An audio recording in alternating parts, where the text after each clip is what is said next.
사도 바울이 가장 중요하게 여겼던 선교 중에 하나는 로마입니다. 사도 바울은 지금의 터키 지역에 해당되는 소아시아 지역을 거쳐서 당대 최대의 도시였던 로마에 가기를 원했습니다. 사도 바울이 로마에 가기를 원했던 이유는 남들처럼 대도시에 가서 더 큰 성공과 출세를 얻기 위함이 아니었습니다. 더 많은 사람들에게 더 많이 복음을 전하기를 원했던 것입니다.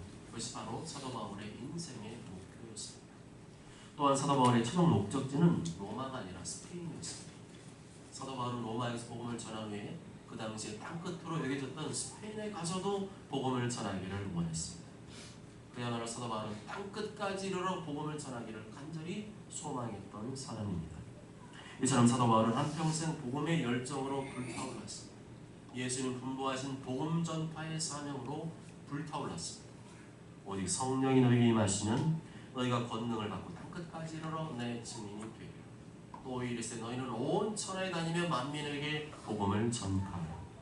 사도 바울은 수많은 고난과 박해를 겪으면서도 복음에 대한 열정이 식어지지 않았습니다. 오히려 고난과 박해를 받으면 받을수록 복음에 대한 열정이 더욱더 불타올랐습니다. 때리면 때릴수록 강해지는 사람이 있다고 하죠. 사도 바울이 바로 그러한 사람이었습니다. 때리면 때릴수록 복음에 대한 열정이 더 불타올랐습니다.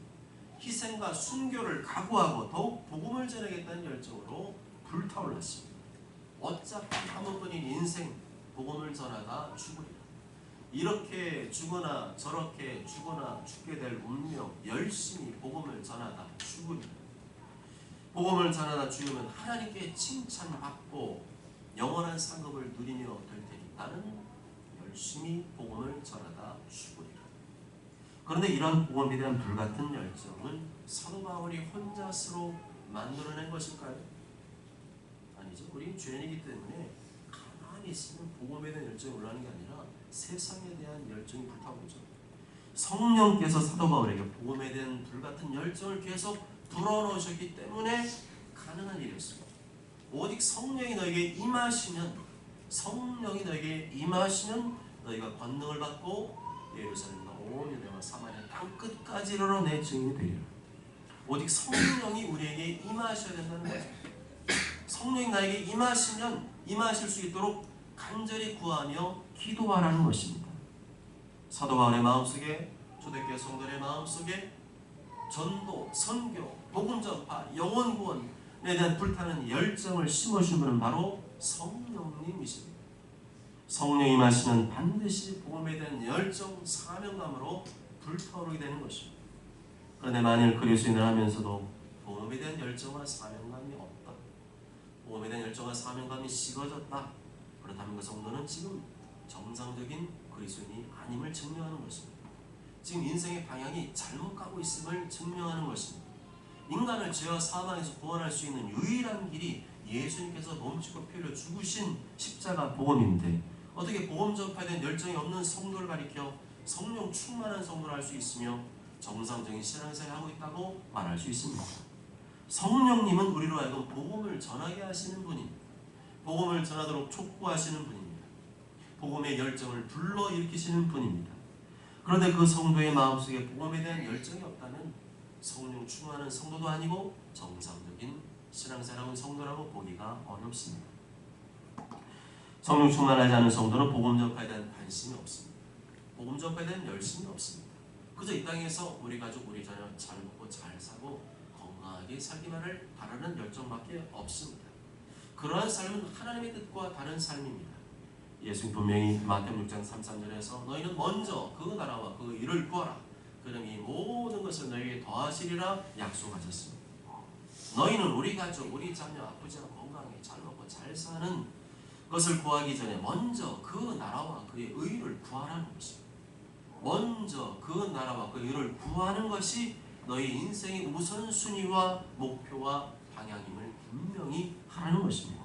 쉽게 말하면 세상 사람들처럼 먹고 사는 문제만 매달려 살지 말고 이 땅에서 하나님의 말씀과 뜻을 이루며 사는 것입니다. 이 땅에서 하나님의 말씀과 뜻을 이루며 사는 자가 하나님의 자녀이고 구원받은 백성이라는 것입니다. 한동대학교의 초대 총장이셨던 고 김영길 총장, 초대라는 말은 일 때문에 처음 총장 되셨던 한동대학교 초대 총장이셨던 고 돌아가신 김영일 총장 생전에 이런 말씀을 하셨다고 합니다. 세상에서 성공하고 싶으면 스카이로 가라. 그러나 세상을 바꾸고 싶으면 한동대로 오라. 세상에 성공하고 싶으면 스카이로 가라. 그러나 세상을 바꾸고 싶으면 한동대로 오라. Why not change the world? 왜 세상을 바꾸지 못하느냐? 우리가 복음을 듣고 세상을 바꾸자. 배워서 남주자. 고 김영일 총장은 세상의 수많은 대학 중에 하나를 원하지 않았습니다. 세상에 성경을 목표로 하는 대학을 원하지 않았습니다. 복음으로 이 세상을 바꾸는 대학, 복음으로 이 세상을 하나님의 나라로 바꾸는 대학을 원하였습니다. 그렇습니다. 하나님의 자녀가 학교를 정하는 기준, 자신의 진로와 미래를 정하는 기준은 세상의 성공이 되어서는 안 됩니다. 세상의 성공을 목표로 사는 사람은 세상에 널렸습니다. 교회 안에도 널렸습니다. 우리는 세상의 성공을 위해 부름받은 사람이 아니라 이 세상을 하나님의 나라로 바꾸도록 부름받은 사람들입니다. 하나님의 말씀과 복음으로 이 세상을 바꾸고 변화시키도록 부름받은 사람들입니다. 우리는 이것을 분명히 해야 됩니다. 예수님께서 무엇을 먹을까 마실까 입을까 하지 말라 하셨습니다. 이는 다 이방인들이 구하는 것이라 하셨습니다. 너희 하늘 아버지께서 이 모든 것이 너에게 다 있을 줄 아신다고 말씀하셨습니다. 하나님의 자녀가 생활의 염려와 걱정에 빠져 사는 것은 이상한 일입니다. 하나님의 자녀가 세상의 성공 목표만을 바라보며 사는 것은 이상한 일입니다. 그러한 삶은 다 이방인들의 삶이고 하나님의 자녀에게 맞지 않는 삶이고 비정상적인 삶이라는 것입니다. 그런데도 하나님의 자녀가 자꾸만 세상에 눈을 돌리고 세상을 향해 가니까 방황하는 일이 생기는 겁니다. 성경이라는 정확한 지도와 나침반을 보고 내 인생의 방향을 수정하며 맞춰가야 하는데 도리어 자꾸만 세상을 따라하기 때문에 방황하는 일이 생기는 것입니다. 인생의 방황, 혼돈, 그것은 하나님의 말씀을 따르지 않고 세상을 따르는 하나님께 대한 반역의 결과로 볼 수 있습니다. 너희의 자녀들은 너희 반역한 죄를 지고 너희 시체가 광야에서 소멸되기까지 40년을 광야에서 방황하는 자가 되리라. 하나님의 자녀가 세상 이방인처럼 먹을 것, 마실 것, 입을 것 그만 구하며 살고 세상에서 잘 되고 잘 먹고 잘 사고 성공하는 것에만 매여 살고 계속 그런 것들에만 염려와 걱정하며 사는 것은 이 모든 것을 공부하시는 하나님께 대한 불신앙이고 사실은 하나님께 대한 반역인 것입니다. 그 어떤 어려움과 고난이 있어도 하나님의 말씀이 가리키는 방향으로 묵묵히 걸어가는 성도, 그 어떤 인생의 어떤 어려움과 고난과 박해가 있다 할지라도 방향을 다시 애굽으로 틀지 않는 성도가 하나님 보시기에 믿음의 성도인 것입니다. 예수님께서 먼저 그 나라와 의를 구하는 방향으로 가라고 하셨습니다. 오직 성령의 권능과 땅까지 복음을 전하는 방향으로 가라고 하셨습니다. 그러면 계속 그 방향으로 가야 되는 다시 세상의 애굽 소돔과 고모라 땅으로 가려 하기 때문에 방황하는 것입니다. 하나님의 자녀는 죄와 사망에서 구원받은 하나님의 자녀이기 때문에 이제는 이 땅의 가치관, 이 땅의 사상, 이 땅의 사람들이 추구하는 방향으로 가지 않습니다. 이제는 하나님의 자녀답게 이 땅에서 하나님 아버지의 뜻을 이루며 살고 세상을 변화시키고 바꾸며 살아야 하는 것입니다. 다시 21절을 돌아보면 사도 바울이 로마로 가기 전에 소아시아에 잠시 머무르고 있었습니다. 다시 예루살렘에 갔다가 로마로 가려는 계획을 가지고 있었습니다. 21절에 이 일이 있은 후에 바울이 마게도냐와 아가야를 거쳐 예루살렘으로 가기로 작정하여 이르되 내가 거기 갔다가 후에 로마도 보아야 하리라고 말씀합니다. 그런데 사도 바울이 소아 지역에 더 머무는 동안에 몇몇 사람들의 거짓 선동으로 인해서 적지 않은 소동이 일어나게 되었습니다. 23절에 보면 그때쯤 되어 이 도로 말미암아 적지 않은 소동이 있었으니 라고 말씀합니다. 왜 이런 소동이 일어나게 되었을까요? 그것도 적지 않은 소동이 왜 일어나게 되었을까요? 그것은 사도 바울이 가르치고 전한 도 때문이었습니다. 도가 무엇이죠? 한자로는 도가 길이죠. 영어로는 way입니다. 그런데 사도 바울이 가르치고 전한 도라는 것은 영어 성경으로 보면 the way입니다. the way. 수많은 길들 중에 하나인 a way가 아니라 인간을 구원하고 살 수 있는 유일한 길, 바로 the way를 말하는 것입니다. 그다음 the way란 사도 바울이 그토록 열심히 가르치고 전파했던 복음임을 알 수가 있습니다. 복음은 인간의 가장 기쁜 소식입니다. 인간의 가장 기쁜 소식은 죽은 다음에 있을 하나님의 심판을 받지 않는 것입니다. 영원한 천국에 이르는 것입니다. 그래서 예수님이 그토록 우리가 바라고 원하는 더 웨이인 것입니다. 예수님께서 이르시되 내가 곧 길이요 진리요 생명이니 나로 말미암지 않고는 더 웨이, only way, 예수 그리스도 외에는 아버지께로 올 자가 없느니라 말씀하셨습니다. 여러분의 가장 기쁜 소식은 무엇이죠? 공부 잘하는 것입니까? 연애하는 겁니까? 결혼하는 겁니까? 좋은 대학 가고 좋은 데 취직하는 것입니까? 세계에서 성공하는 것입니까? 돈 많이 버는 것입니까? 그러한 것은 더 웨이가 아니라 어웨이입니다. 세상 사람들이 원하는 수많은 길들 중에 하나일 뿐입니다. 분명한 것은 그러한 길들은 더 웨이가 아니라는 것입니다.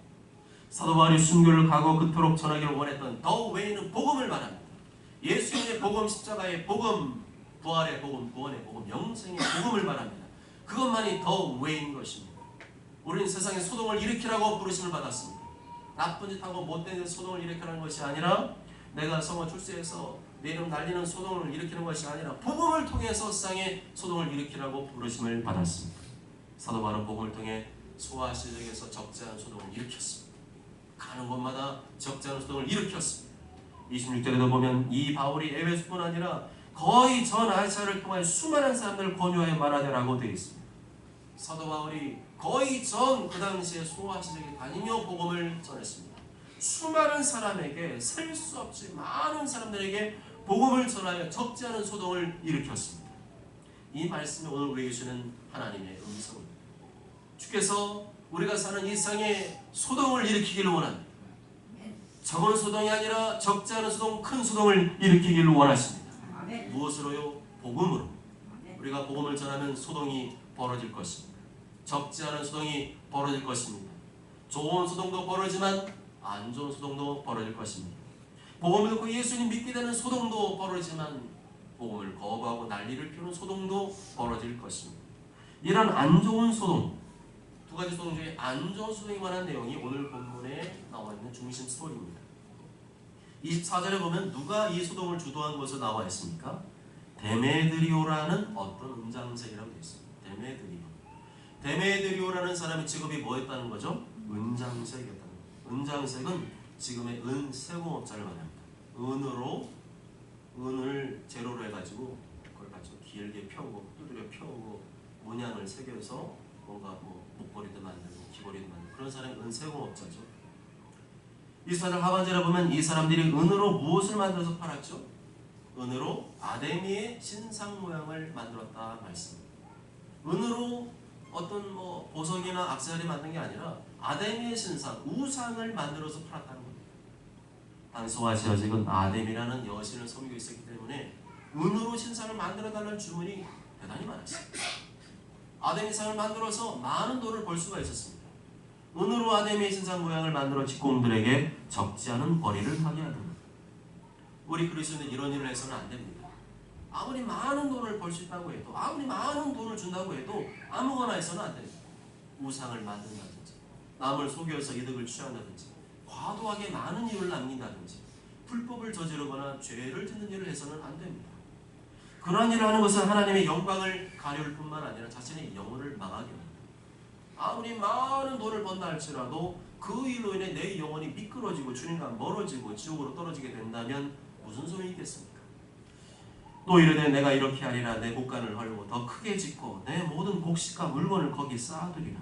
또 내가 내 영혼에게 이르되 영혼아 여러 해 쓸 물건을 많이 쌓아두었으니 평안히 쉬고 먹고 마시고 즐거워하자 하리라 하되 하나님은 이르시되 어리석은 자여 오늘 밤에 내 영혼을 도로 찾으리니 그러면 내가 준비한 것이 누구의 것이 되겠느냐 말씀. 돈 많이 버는 것이 성공이 아니라 하나님의 말씀대로 순종하며 사는 것이 성공인 줄 믿습니다. 하나님께서 많은 돈을 벌게 한 성도는 따로 있어요. 하나님 돈 많이 벌게 하는 것도 은사입니다. 그런 성도는 하나님 나라를 위해서 더 많이 헌신해야 될 사명이 있는 줄 믿습니다. 그런데 문제가 뭐였죠? 사도 바울이 복음을 열심히 전하는 거랑 은장식이 돈 못 버는 거랑 무슨 상관이 있었죠? 25절에서 27절까지 다 함께 읽습니다. 시작. 그가 그 직공들과 그러한 영업하는 자들을 모아 이르되 여러분도 알거니와 우리의 풍족한 생활이 이 생업이 있는데 이 바울이 에베소뿐 아니라 거의 전 아시아를 통하여 수많은 사람을 권유하여 만나 사람의 손으로 만든 것들은 신이 아니라 하니 이는 그대들도 보고 들은 것입니다. 우리의 영업이 천해질 위험이 있을 뿐만 아니라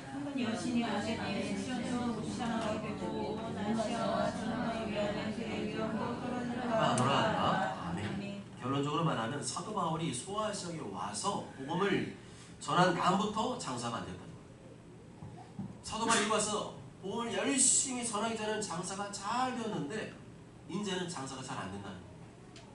사도 바울이 사람이 만든 신은 참된 신이 아니라 그러고 그런 것은 다 우상이라 그러고 아담 신을 제사하는 그 바람에 신전의 명예도 추락하고 아담의 신의 위엄도 땅바닥에 떨어질 위기에 처했다는 거예요.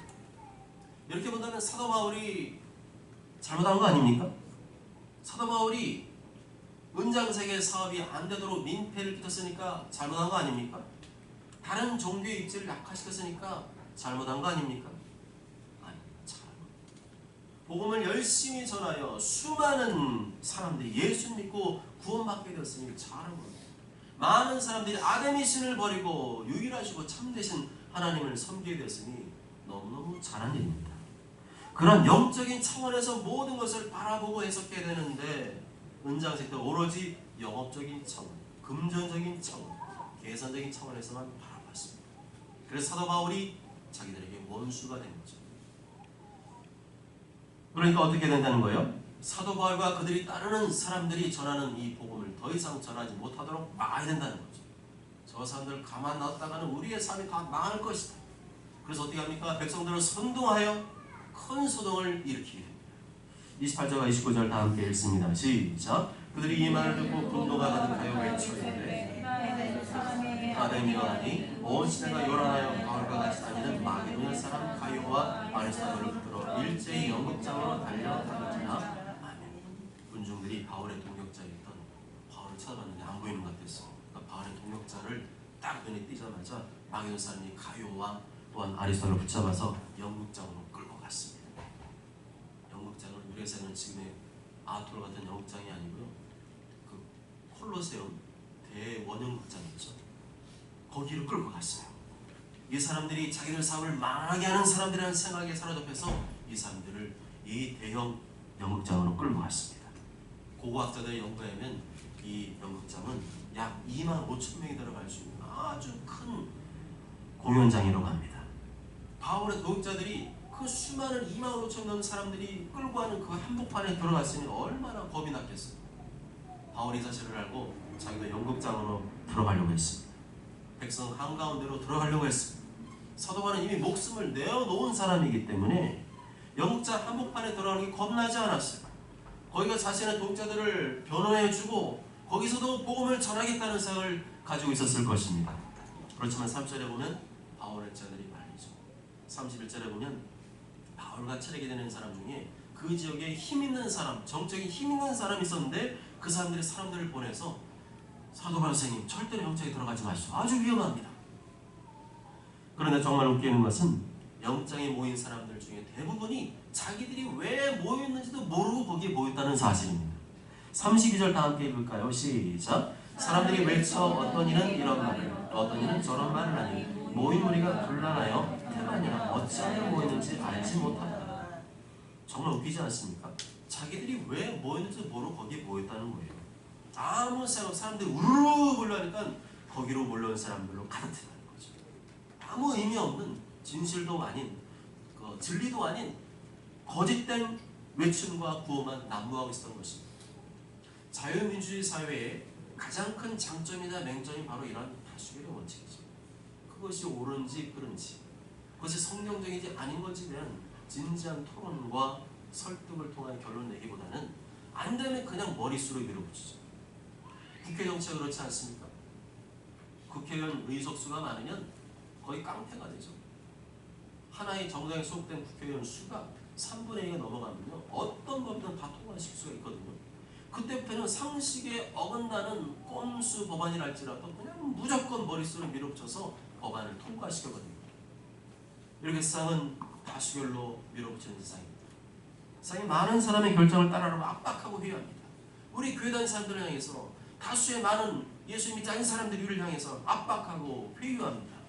그렇지만 다수결이 항상 옳은 것은 아니죠. 하나님의 자녀는 그런 세상의 많은 목소리, 큰 목소리, 고함 선동을 무조건 따라가서는 안 됩니다. 사람들은 오늘 말씀 나눈 것처럼 진실과 팩트, 진리에 움직이는 것이 아니라 자신들의 이익에 따라 움직이고 군중들의 선동, 군중 심리에 움직이는 존재들임을 알 수 있습니다. 그리고 어떤 거짓 선동꾼들은 이런 인간의 거짓 심리, 인간의 심리, 군중 심리를 너무나 잘 이용해서 수시로 선동질을 합니다. 그러나 이들의 함정이 아무리 요란하고 크다 할지라도 진실이 아닌 것은 무너집니다. 시간이 조금만 지나면 그것이 진실이 아니었음이 온 천하에 다 드러나게 됩니다. 그럼 우리는 군중의 함성을 듣는 것이 아니라 하나님의 말씀, 진리의 말씀을 들어야 할 줄 믿습니다. 많은 군중들이 분노하여 크다 에베소의 사람 아데미여 하고 고함을 지르대도 꿈쩍하지 말아야 될 줄 믿습니다. 군중들이 우리 예수 믿는 그리스도를 붙들어서 일제히 끌고 간다 할지라도 꿈쩍도 하지 말아야 할 줄 믿습니다. 우리는 오직 하나님의 말씀만을 붙들어야 할 줄로 믿습니다. 그때였습니다. 33절에 유대인들이 위기의식을 느꼈어요. 아무튼 사도 바울이 유대인이잖아요. 그러니까 너도 한통 속이지 하면서 그 영장 안에 몰려든 수많은 인파 가운데서 유대인들을 향해서 뭔가 비난하고 공격하는 소리가 들리기 시작합니다. 그랬더니 유대인들이 위기의식을 띠고 유대인들 중에서 가장 말을 잘할 수 있는 사람, 유력한 사람을 뽑아서 대변하게 합니다. 그 사람의 이름이 알렉산더였습니다. 유대인을 대표해서 이 알렉산더가 자신의 입장을 대변하기를 원했던 거죠. 우리 유대인들은 저 그리스도와 상관없는 사람입니다 라는 것을 말하려고 했던 것 같습니다. 그런데 군중들이 이 알렉산더가 유대인 줄을 알고 사도 바울 똑같은 사람인 줄 알고 무조건 배척하기 시작하죠.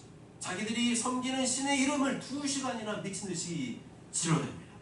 34절에 그가 유대인 줄 알고 단 소리로 외쳐이르되 크다 에베소 사람의 아데미여 하기를 2시간이나 25,000명이 그 영국장에 모여서 크다 에베소 사람의 아데미여, 크다 에베소 사람의 아데미여. 그러면 어떻겠어요? 분위기가 완전히 집단 광분 상태, 흥분 상태로 들어가게 됩니다.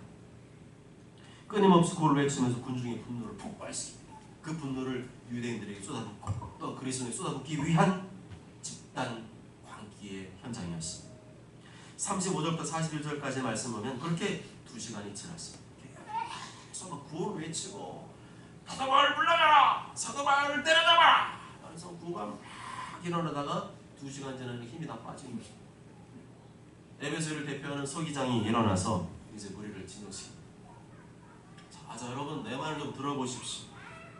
큰 아데미아 제우스에게서 내려온 우상의 신전지기가 바로 우리가 아닙니까? 그렇기 때문에 바울이 아무리 우리가 섬기는 신이 아니라 그러고 여기서 복음을 외친다 한다 할지라도 변한 것은 아무도 없습니다. 여전히 아데미 제우스 신은 우리가 섬기는 신입니다. 그러나 여러분 잘 알듯이 명확한 근거 없이 처벌할 수는 없습니다. 로마에 정한 법과 절차를 따라서 이 문제를 해결하지 않으면 안 됩니다. 하고 설득을 합니다. 사도 바울이 무슨 신전에 물건을 도둑질한 것도 아니고 우리가 섬기는 여신앙에서 비방한 것도 아니기 때문에 이 데메드를 비롯한 온 장색들이 정식으로 이 바울과 그 일행들을 고발하고 재판이나 민회를 통해서 적법하게 처리하면 될 문제가 아니겠습니까? 그리고 이렇게 로마의 제국 없이 불법적으로 열리는 이런 집회는 로마 제국이 매우 엄격하게 단속을 하고 있고 이에 대한 책임을 전부 다 제가 져야 되는 상황입니다. 그렇기 때문에 이렇게 군중 심리 입사해서 집단적인 처벌을 가하는 것은 옳지가 않습니다. 합법적인 절차를 통해 이 문제를 해결하는 것이 옳습니다. 하고 말하는 것이죠. 분명히 오늘 나오는 사람들을 보면 은장색의 선동은 대단한 사도 바울 입장에서는 위기였어요. 그런데 희한한 것은 사도 바울이 이 연극장에 참여하지 않았습니다. 우리가 살 때 사도 바울 같은 사람 들어가서 변호하고 변론하고 또 복음을 전하고 그럴 것을 하겠지만 사도 바울이 직접 나서지 않았어요. 희한하게 사도 바울이 그 공연장의 극장 안에 들어가지 않았습니다. 이거 하나님의 섭리죠. 그렇지만 그럼에도 불구하고 보이지 않는 하나님의 손길이 그곳에 임하였고 모든 문제가 원만히 해결되었습니다. 하나님께서 꼭 바울 같은 믿음의 인물이 아니더라도 얼마든지 하나님의 방법으로 일하신다는 겁니다.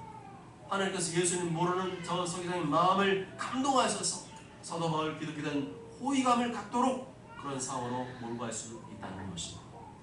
사랑하는 여러분, 우리가 사도 바울처럼 복음을 전하다가 문제가 생길 수 있습니다. 신앙생활 한다는 이유로 여러 가지 어려움을 만날 수 있습니다. 우리가 전하는 복음이나 아니면 우리의 신앙생활 때문에 누군가에게 금전적인 손실이나 어떤 손해와 손실을 끼칠 수도 있습니다. 그럴 때 사탄이 그들의 마음을 충동질하여 복음 전파를 회방하고 방해할 수 있습니다. 많은 사람들을 충동질하여 우리가 신앙생활 똑바로 하지 못하도록 사회적으로 매장시키고 우리의 큰 위협과 두려움을 가할 수도 있습니다. 그럴 때 우리는 많은 군중이나 무리들보다 더 크신 하나님을 바라보아야 사탄보다 더 강하신 하나님 누구를 통해서든지 어떤 방법을 통해서든지 얼마든지 하나님께서 도와주실 것을 믿어야 합니다. 그러기 위해서는 먼저 우리가 하나님의 말씀과 복음에 붙들려야 됩니다. 먼저 복음을 전하는 삶을 살아야 되고 우리 사도바울처럼 먼저 그날 의를 구하는 삶을 살아야 됩니다. 그때 이 모든 것을 보이던 손길로 도와주시고 밀어주시고 협력하여 선을 이루게 할 줄로 믿습니다. 먼저 저는 모두가 사람들의 거짓 선동이나 위협을 두려워하는 것이 아니라 그보다 크고 위대하신 하나님을 경외하고 묵묵히 그분의 말씀에 순종하며 복음 전파에 힘쓰시며 하나님께서 이 밖에 더해 주시는 하나님의 놀라운 손길을 경험하게 되시길 주님의 이름으로 축복합니다. 아멘.